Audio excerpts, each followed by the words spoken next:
Okay, good morning everyone. So you remember we're continuing on with these Unit 2 topics. Now they're slightly out of order because we're trying to do the ones that maybe have a bit less practical to do. And the other thing to note about these is that a lot of them then are quite short topics, and this is an example of a really short topic that we'll have done like within a week. So we're going to look at energy changes now. The first wee bit I'm going to go through with you is just revision from our work in year 10 or work in year 11. So you remember, hopefully you remember these two definitions, what exothermic and endothermic reactions are. So an exothermic reaction is one where heat exits or energy is given out and you feel a temperature increase, and an endothermic reaction is where heat enters or energy is taken in by the reaction and the temperature decrease is measured. So I want you to think back to some of the experiments we've done and see if you can classify them.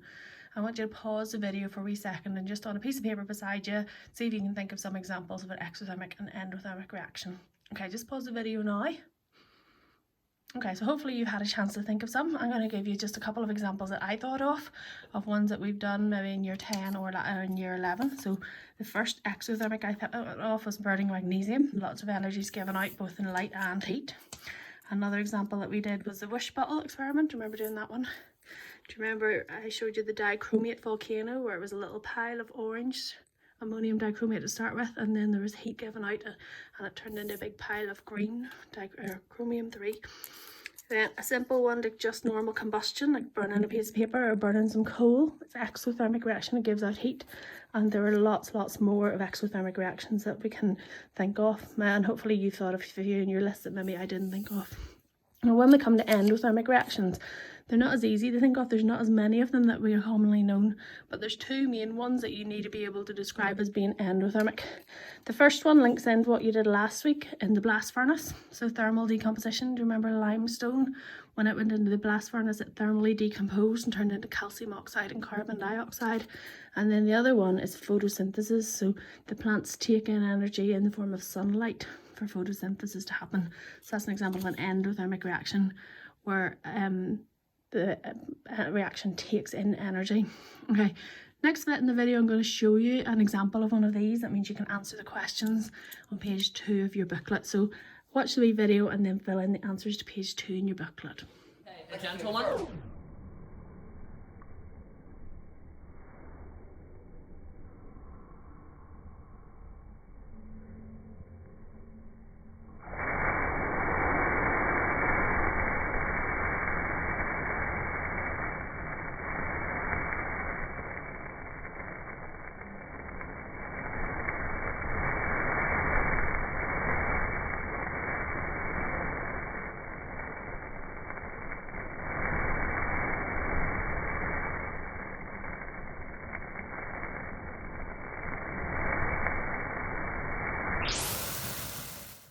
Okay, so hopefully you've got page 2 filled in. So if we'll turn over, we're now going to do page 3, 4 and 5.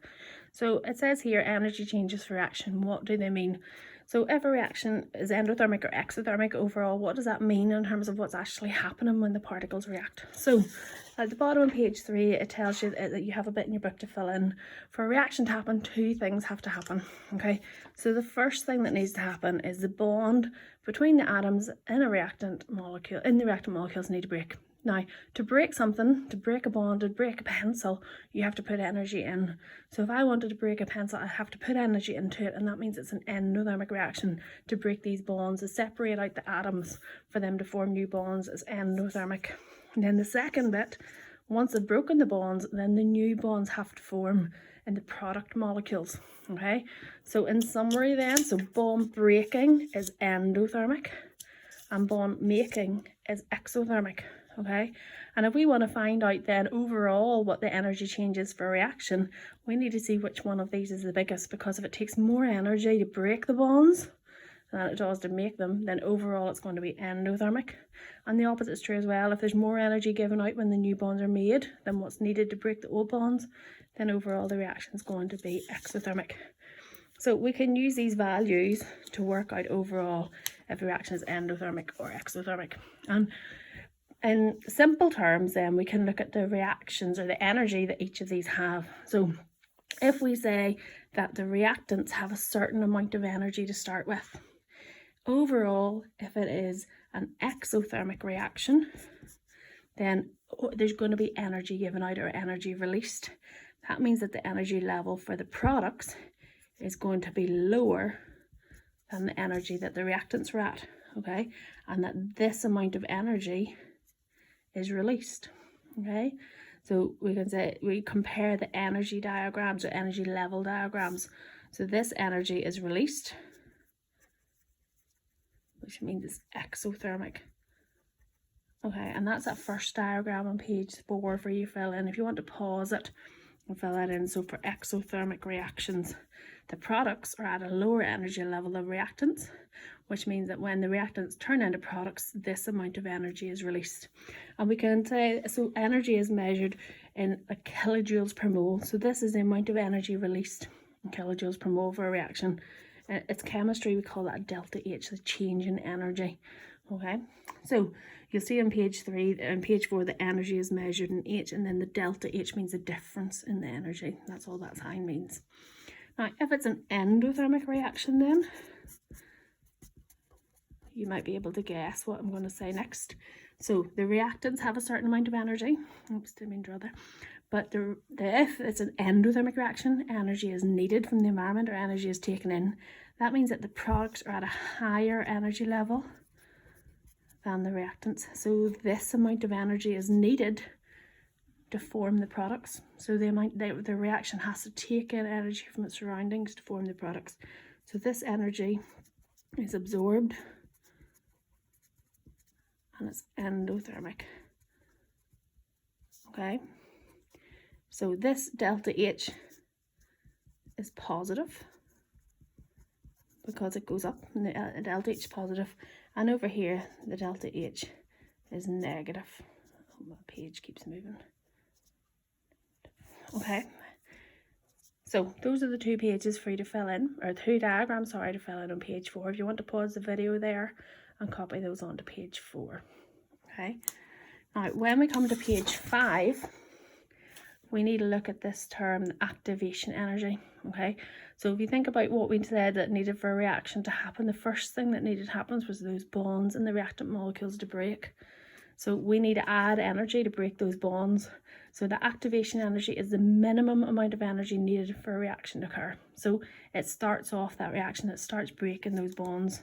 And we can make our energy diagrams a bit more realistic, or a bit to show this, or we can change them a little bit so they're not just like the ones we did in page 4 there. They're a bit more complicated. And we have the activation energy. Now it's still an exothermic reaction, so overall the products are still lower. I'm just going to add a wee bit of sellotape here to keep the page still for me. Okay, so overall the products are still lower energy than the reactants. But what we've got here is, if we draw a wee line across here, this is our activation energy.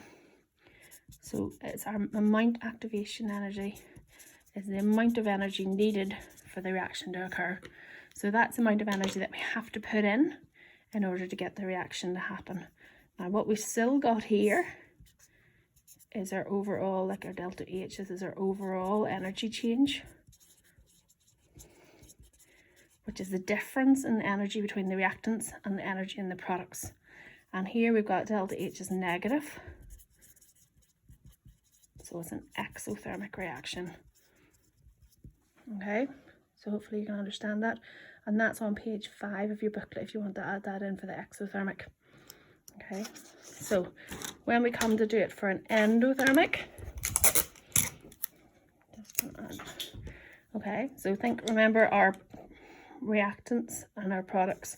Our reactants have this energy level, our products are at a higher energy level because it's an endothermic reaction, but we still have an activation energy. We still have to put energy in to get the bonds to break. So to measure it this time, our activation energy is the energy that's needed from the reactants up there, so that's our activation energy. And then our overall energy change, or our delta H, overall energy change. And remember this time then our delta H is positive, which tells us it's an endothermic reaction. Okay, so we always have to have some energy put in This activation energy is that energy that's needed to break those bonds initially. Then the energy that's released is whenever the new bonds are formed. Okay, do you want to pause there and fill in the diagram on page 5? So if we look at both of these together, okay, that's an overall summary, which sort of summarizes those last 2 pages that I did. The activation energy can be different sizes depending on the reaction. These are just general profile diagrams to help you understand it. Okay.